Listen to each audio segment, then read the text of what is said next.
Hey friends, this is Chef Bruce Brown here, and I'm excited to wish you a very happy holidays from the Ingles table. You know, when Christmas morning rolls around and the wrapping paper is flying all over the place and you're basking in that new present glow, and it's a wonderful feeling, but then you get kind of hungry and you want something delicious and homey to keep the good times rolling along. Yeah, that's breakfast. That's Christmas morning, and I've got just a dish for you, my very own Denver Strata. So let's get started. I have my mise en place, which means I got most of my stuff in place, but I got one last thing to do. We're going to decrust the bread. This is a very culinary, exceptional term. We're going to take a bread knife, serrated edge, take 4 pieces at a time, and just carefully take the outer crust off of all 4 sides. Very simple. You don't want to take too much, but we're going to use the slices as layers in our strata. Now, a lot of you are probably wondering, okay, Bruce, what are you going to do with all these bread crusts out here? What we do is that we will keep them in a Ziploc bag in the freezer. When I make croutons at home, I take those breadcrumbs, those bread strips out, dice them up, make homemade croutons with it being the crust. It makes the best bread all the way around. So we'll get rid of those for the moment. Now, that's station number 1. The bread is decrusted. Now, station number 2, I have a mixing bowl here, and inside the mixing bowl, I have 1 pound of diced up ham. Whatever kind of ham you like, if you like a sugar glazed ham, you like country ham, whatever kind of ham you eat, go on ahead, get about 1 pound of it and dice it up into little slices or cubes. To this, we're going to add a cup of minced onions, half a cup of minced green bell peppers. Now, I'll tell you ahead of time, when I use green bell peppers, I like a little more flavor than a bell pepper. So I'm actually using poblano peppers. They're equally as readily available in the grocery store, especially at Ingles. But to me, they just add just a little more taste, a little more flavor. And to be honest with you, I think they're a little cheaper. So, poblano peppers and about half cup of diced fresh tomatoes that I have seeded. You notice I'm trying to keep it more colorful, make it more appetizing. So I'm actually using red and yellow tomatoes. Put all those into a mixing bowl, just lightly toss them together.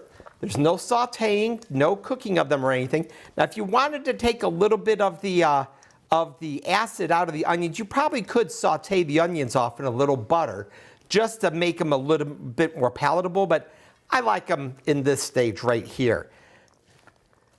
And if you really want to take up the heat a little bit, add a little jalapeno in there with your poblano peppers. So that's off on the side, that's ready to go. Now we're going to make our custard. Custard is basically a dairy-based liquid that a quiche, very French, is basically a baked custard in a pie shell. It is a combination of eggs and dairy. You can use whole milk, which I'm doing right here. I've got 2 cups of whole milk. I'm going to pour into my measuring cup, 8-cup measuring cup. Always leave yourself more room than what you really need. I've got 4 whole eggs.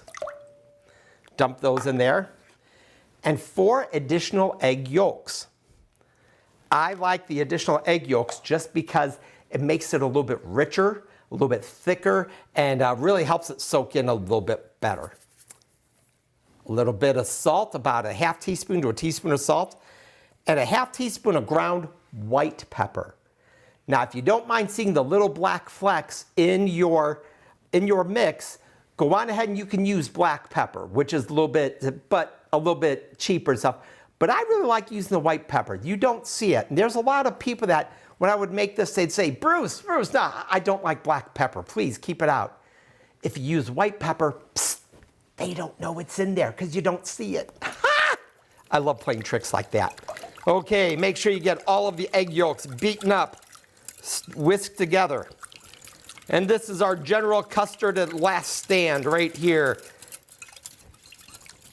Little bighorn in a mixing bowl. Whisk together. Okay, so I've got my baking dish, It is greased, sprayed, and what we're going to do is we're going to start with 4 slices out of the 12 of the bread. It's an 8x8 baking dish. You're going to take half of the ham mixture, spread it in there just like this. Make sure it gets into the corners. I have 2/3 of a cup of cheddar cheese, shredded. If you don't like cheddar, if you'd rather use American, if you'd rather use provolone, whatever kind of cheese you like, you can use. I like cheddar for this. It's a little bit more traditional with the like the Denver omelet type feeling. But just get all the cheese in there, spread it around on top of the filling. Then guess what we're going to do? We're going to do the same thing all over again. 4 more pieces of bread.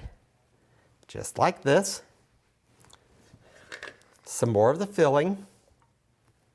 Spread all over the top. And I know you're probably looking and thinking, Bruce, that thing's really full. You're not going to be able to fit all that stuff in there. Trust me. 2 words that I use constantly. Trust me, I've done this before.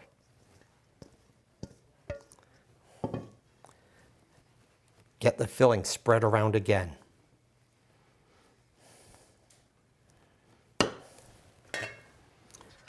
Another 2/3 of a cup of shredded cheddar cheese. Sprinkled all over.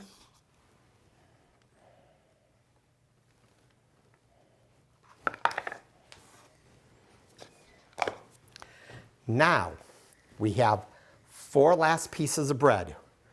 Lay them on the very top. They might not go directly to the edge. You could put them in the very center. And yes, it's popped up. Yes, it's tall. But wait till you see this. Re-whisk up your custard. Get a ladle and just carefully pour the custard, a ladle at a time, over the top. It is going to go down into the bottom of the pan. It'll start moistening all of the layers of bread down underneath. So I like to go around to the edges as much as I can. I'm going to turn it. You don't want to neglect any side.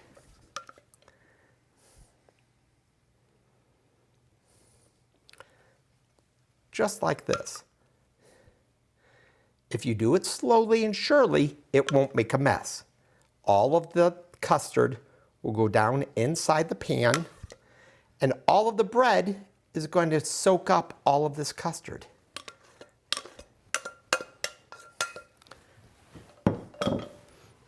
We've got the strata constructed. And what you do now is we have one last layer of cheddar cheese, but I like to wait until the morning that I bake it.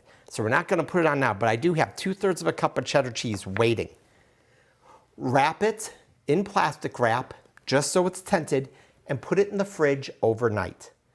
Let it sit. The flavors will meld together.